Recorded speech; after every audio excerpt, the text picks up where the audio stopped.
Bienvenue sur ordimer.com. Dans la première partie, nous avons vu la différence qu'il y avait entre la 4G et la Wi-Fi du point de vue des tuyaux, c'est-à-dire des réseaux. Dans cette deuxième partie, nous allons aborder une autre différence qu'il y a entre la 4G et la Wi-Fi, c'est-à-dire les débits et les datas. En préambule, il faut rappeler quelques principes.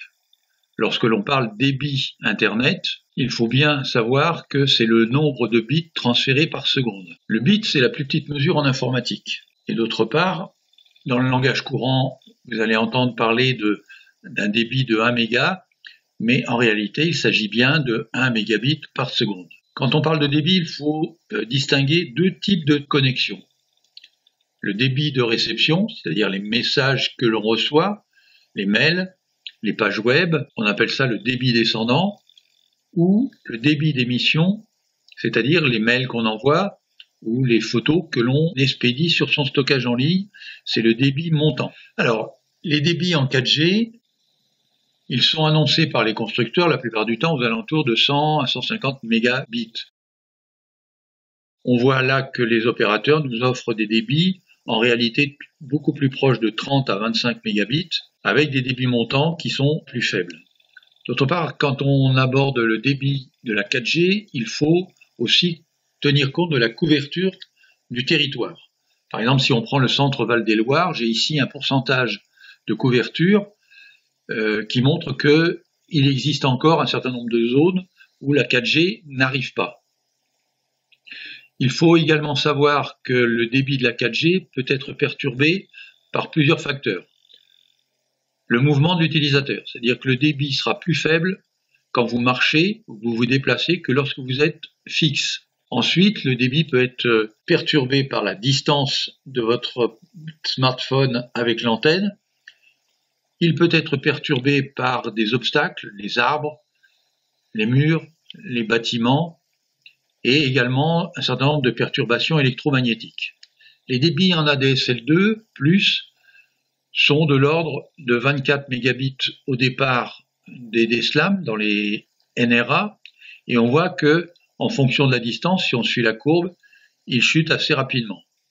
Jusqu'à 800 mètres, 1 km, le débit reste à peu près constant, aux alentours de 20 à 24 mégabits, mais très vite, on peut descendre, et au-delà de 2 km, on arrive à un débit qui est à peu près équivalent à celui de l'ancienne ADSL.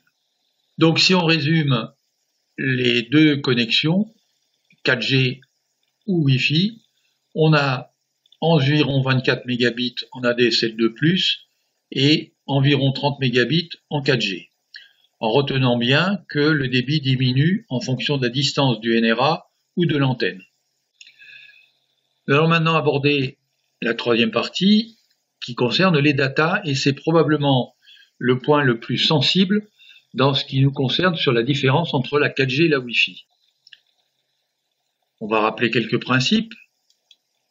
Les datas, c'est-à-dire c'est les données exprimées en octets.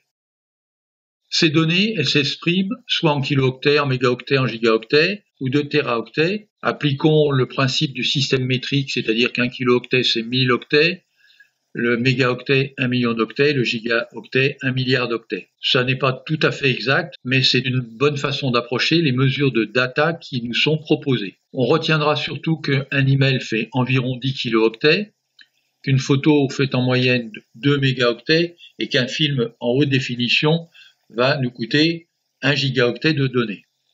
En ADSL et VDSL, il n'y a pas de limite de données.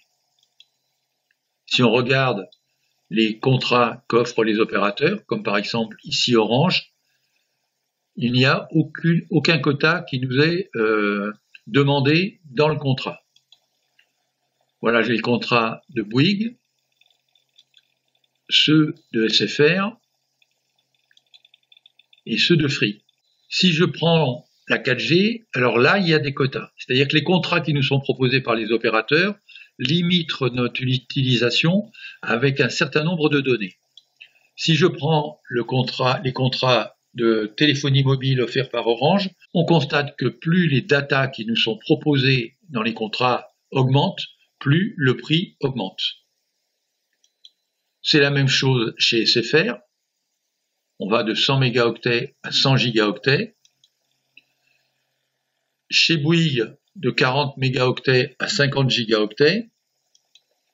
Et chez Free, de 50 mégaoctets à 100 gigaoctets. Donc pour l'utilisateur, le problème va se poser de savoir quel type de contrat il veut avoir, car lorsqu'on est avec son smartphone en 4G et que l'on dépasse le forfait qui nous est alloué, eh bien les opérateurs vous imposent une surfacturation au-delà de l'abonnement mensuel que vous avez. À l'inverse, si vous prenez un contrat beaucoup trop élevé par rapport à vos besoins, par exemple 100 gigaoctets, et que l'usage que vous avez de votre smartphone ne vous permet pas de consommer autant, c'est-à-dire que je paye une facture mensuelle bien trop élevée par rapport à mon usage. Il est important que chacun apprécie l'usage qu'il a de son smartphone de manière à bien choisir son contrat. Et ce problème-là n'existe pas avec la Wi-Fi pour les portables, puisqu'il n'y a pas de quota. Donc, l'important, c'est d'estimer sa consommation de data. C'est pas évident. Et pour ça, Orange offre sur Internet un petit outil qui vous permet de définir les datas dont vous avez besoin.